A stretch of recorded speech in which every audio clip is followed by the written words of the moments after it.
Escuchamos tu historia. Contanos. En Citas de Radio, todos tienen la palabra. Por eso están aquí. Acomódense, porque es el momento de Historias Mínimas en Citas de Radio. When your legs don't work like they used to before.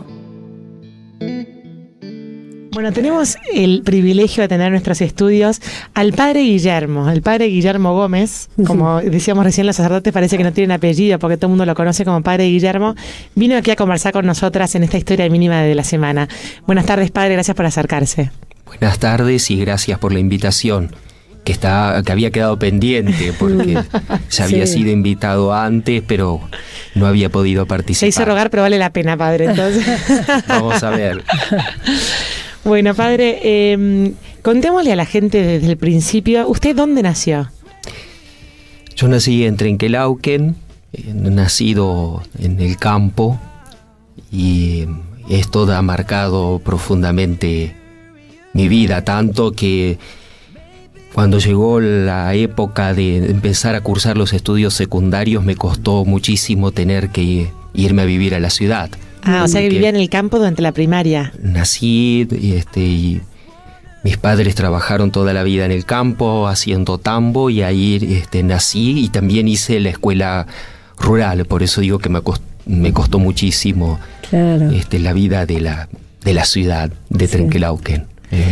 Muy acostumbrado a la vida del campo. ¿Y en esa infancia rural tuvo hermanos? ¿Cómo está compuesta su familia?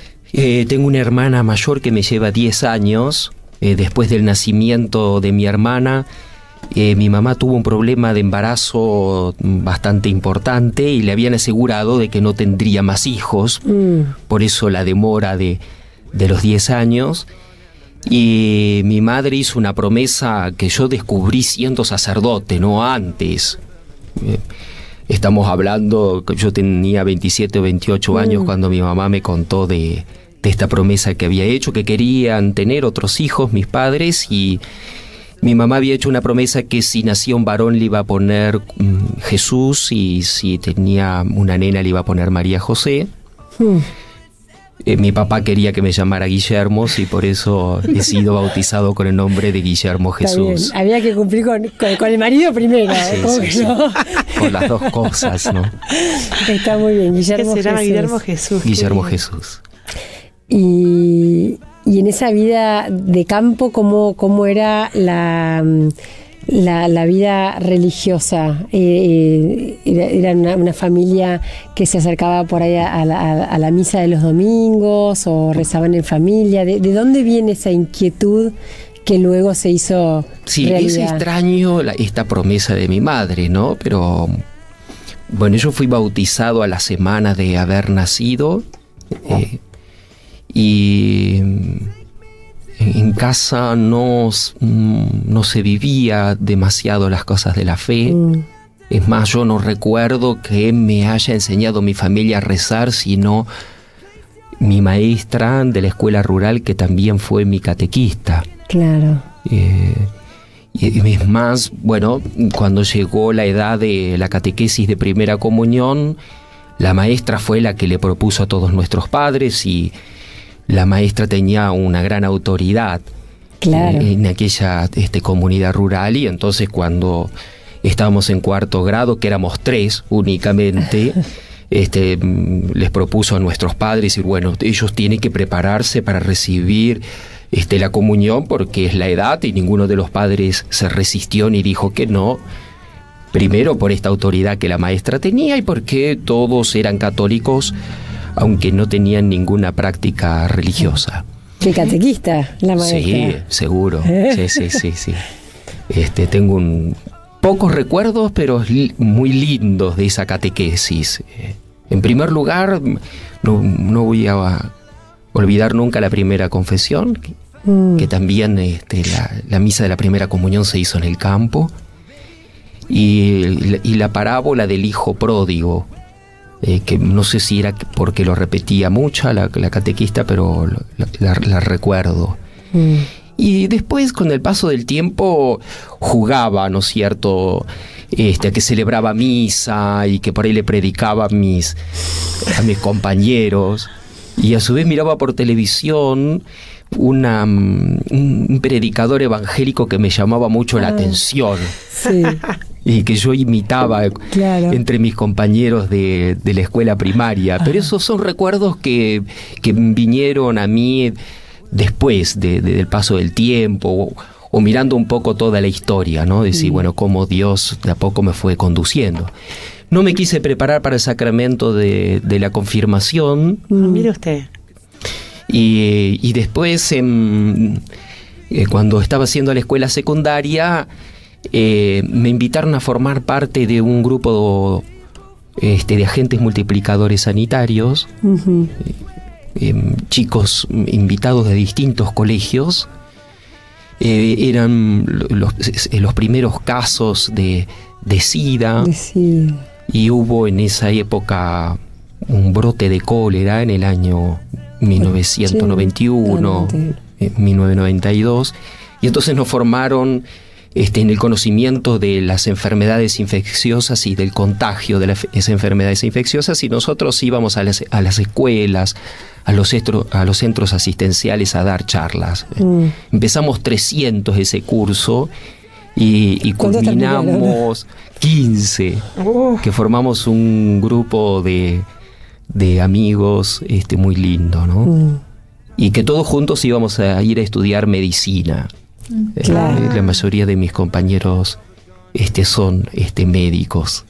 ¿Cómo los marcó eso, no? Tal Qué cual, bárbaro. ¿cierto? Fue un momento importante. Y dentro de ese grupo había varios chicos del colegio parroquial, que ellos sí participaban de la misa dominical, y justo hubo un cambio de sacerdote, y providencialmente en un barrio hacia afuera de la ciudad fuimos a dar una charla un sábado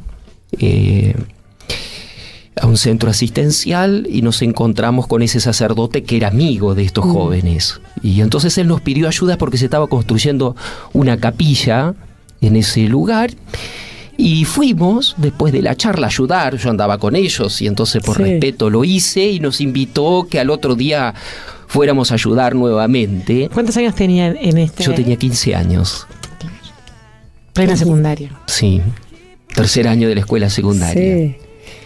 Y nos hicimos muy amigos con ese sacerdote, y compartía yo mucho su vida ministerial. Claro. Era realmente un sacerdote dedicado totalmente a la vida ministerial y a pleno. Entonces lo acompañaba al hospital, lo acompañaba a la clínica a visitar a los enfermos, y él pasaba todos los días por la comisaría a visitar a los presos. Y se metía en todos lados, ¿no? Charlaba con cualquier persona en la calle. Es como que los sacerdotes tienen esa llegada sin aduanas a esos lugares, ¿no? Es Sí, como sí, que llega sí. a un hospital y por supuesto lo dejan pasar a las cárceles, ¿no? Es como una visa, digamos, a todas esas instituciones que... Seguro. Que Y él no era un sacerdote joven. Y sobre todo yo lo veía grandísimo en esa época, tenía 65 años. Pero tenía, ¿no es cierto?, una doble cosa que para mí fue un gran interrogante, que era verlo siempre alegre y a su vez esta caridad para con todos. Él iba a la calle y hablaba con cualquier persona, la conociera o no.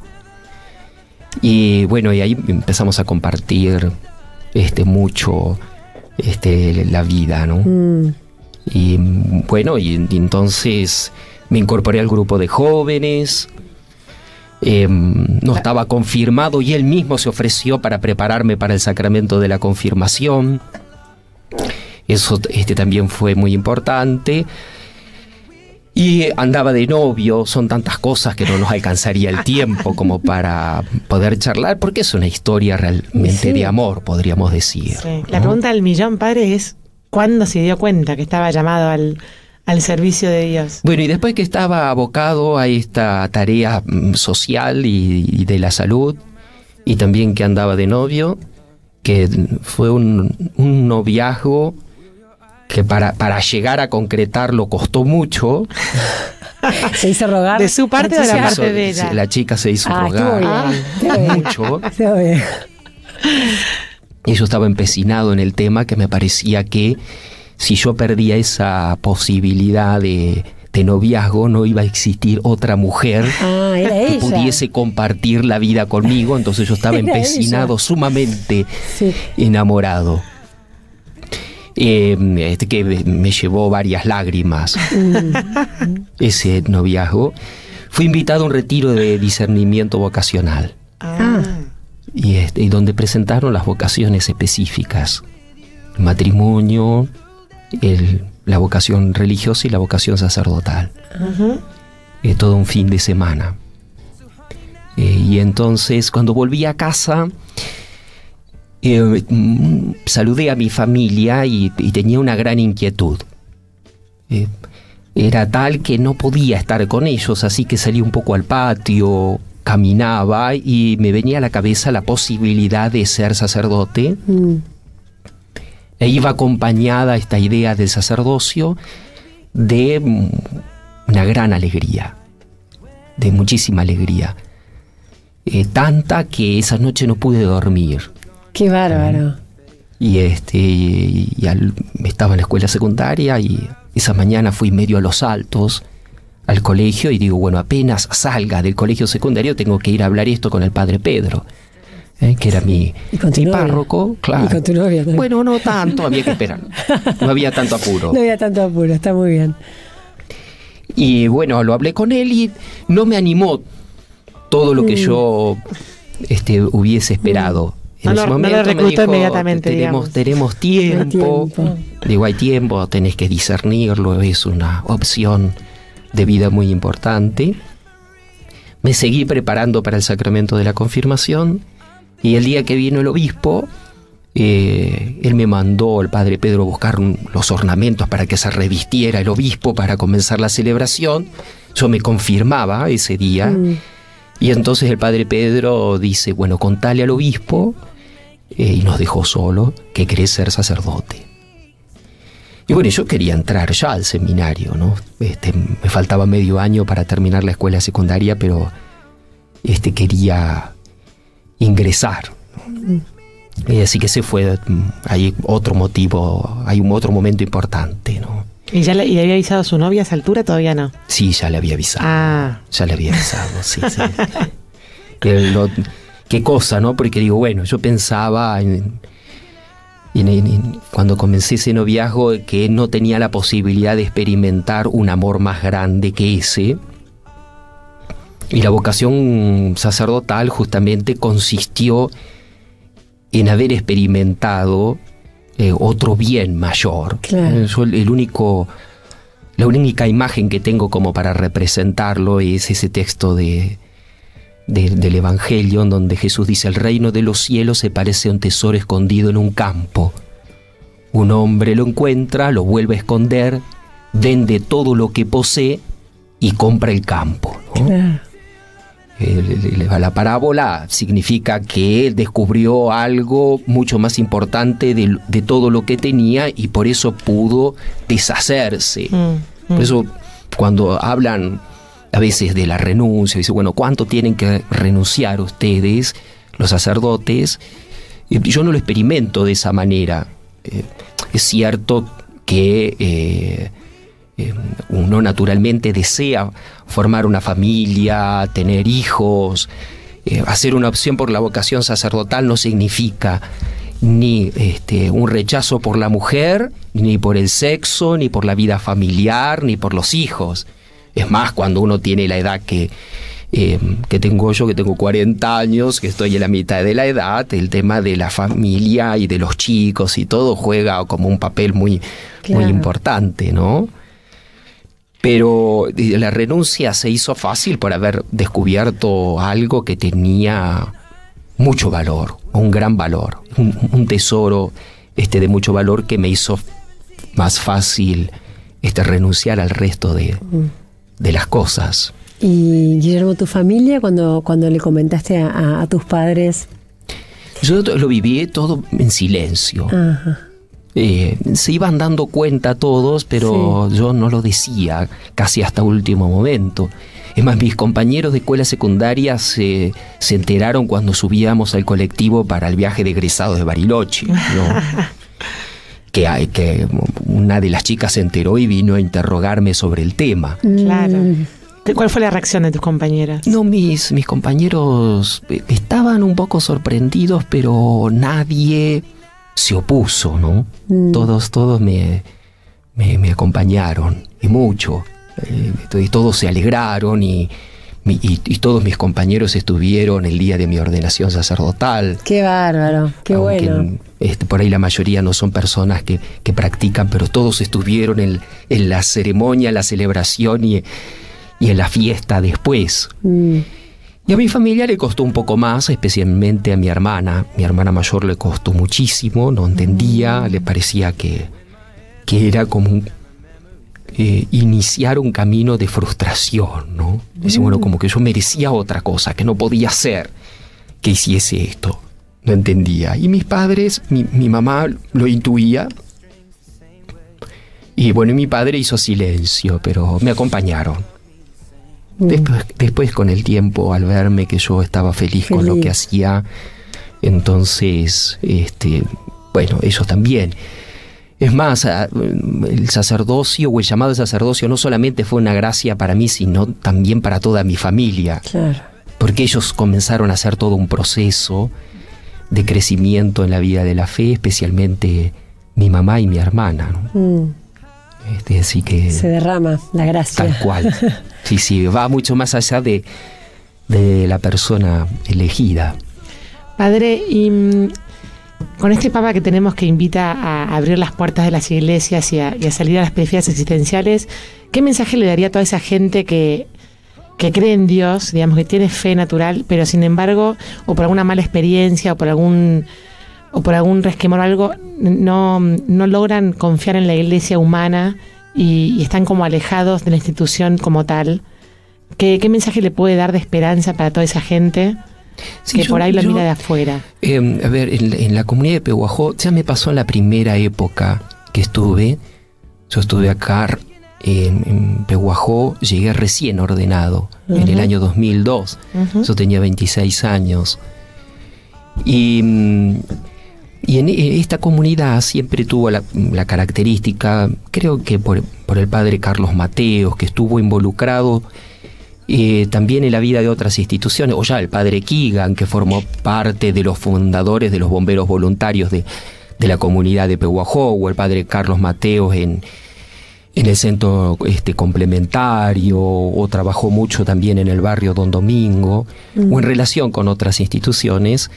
Entonces, ya la primera vez, pero también ahora, constantemente me relaciono con personas que no tienen un vínculo concreto con la vida de la parroquia. A veces por alguien que me conoce, o participo de alguna peña, o me invitan. Y hay personas en situaciones muy diversas, que por ahí pueden ser las más controvertidas, por decirlo de alguna manera, lo que tenga que ver con la vida sexual, la homosexualidad, las personas separadas y en una nueva unión, que de hecho ellos sienten, concretamente hablando con una persona que ha hecho una opción por la vida homosexual, ¿no? Él se siente mirado de una manera distinta, cuando en definitiva el Papa Francisco no ha hablado demasiado del tema, ¿no?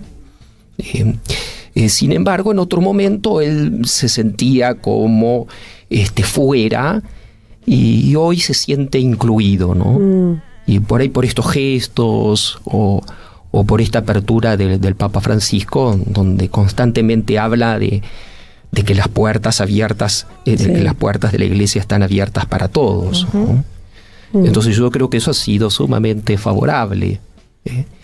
Yo también les digo que, a ver, que yo no vivo hoy el ministerio sacerdotal de una manera distinta porque tenemos al Papa Francisco. Siempre fui como soy, ¿no? siempre ejercí el ministerio de la misma manera. Pero Francisco nos ha favorecido. Claro. En ese sentido, y a su vez nosotros también, sacerdotes jóvenes o con otra formación, también nos sentimos con otro apoyo, ¿no? Claro. Y con esta idea permanente de salir al encuentro a las periferias existenciales o geográficas, estar atentos a los más alejados, a tener esta apertura a las situaciones más diversas, que digo que yo lo marcaba el mundo en el cual vivimos, ¿no es cierto? Un mundo plural, diverso, donde más allá de las diferencias que podamos tener, o cómo podamos pensar, o la doctrina que nosotros sostenemos y predicamos, eso no significa que de ninguna no nos permita relacionarnos normalmente con las personas que piensan diferentes que nosotros, ¿no? Padre, y para ir cerrando, usted estuvo acá en el 2002 recién ordenado. ¿Cómo recibió la noticia de que volvían a asignarle a Pehuajó? Las dos veces que fui nombrado a Pehuajó fue raro. Porque la primera vez el obispo me había dicho, mira, vas a Pehuajó o a Trenquelauquen. En Trenquelauquen estaba el sacerdote con el cual yo había hecho mi discernimiento vocacional y quien había sido como la causa o el testimonio por el cual me atrajo la vida sacerdotal. Sí. Y entonces yo le digo al obispo, bueno, yo rezaré. Y si me toca Trenquelauquen, y si bueno, tengo que ir a Pehuajó, voy a Pehuajó. Sí. Después de un mes de ordenado me dice, mira, Guillermo, no vas a ir a Trenquelauquen, vas a Pehuajó. Bueno, no hay problema, porque yo esto lo he rezado, así que si voy a Pehuajó es porque conviene que vaya a Pehuajó. Y la comunidad desde el principio me recibió con muchísimo cariño. Yo estuve 4 años y medio y tuve una muy linda experiencia. Y que esa experiencia inicial para alguien ordenado es muy importante y marca toda la vida ministerial. Es importante, tal cual. Y yo estaba en Ameguino por primera vez en una comunidad pequeña, que eso para mí era significativo, porque yo de acá me fui a Trenquelauquen. De Pehuajó me fui a Trenquelauquen, de Trenquelauquen a la catedral, y después el obispo me mandó a Ameguino, que es una ciudad más chica, donde yo andaba en la calle y conocía a toda la gente, y había establecido una relación con la comunidad muy linda, ¿no? Si me hubiesen dado a elegir si yo me quería ir o quedar, nunca hubiese dicho que me quería ir de Ameguino. Claro.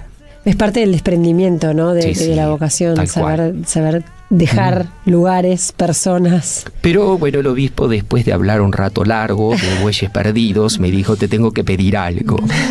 ¿No es cierto? Necesito que vayas a Pehuajó. Y entonces en ese momento quedé ahí en stand-by. Y yo creo que me facilitó, por supuesto, el cambio, el hecho de que haya sido Pehuajó, si no me hubiese costado muchísimo más irme de Ameguino, una comunidad que quiero mucho, pero a los pehuajenses también. Está muy bien.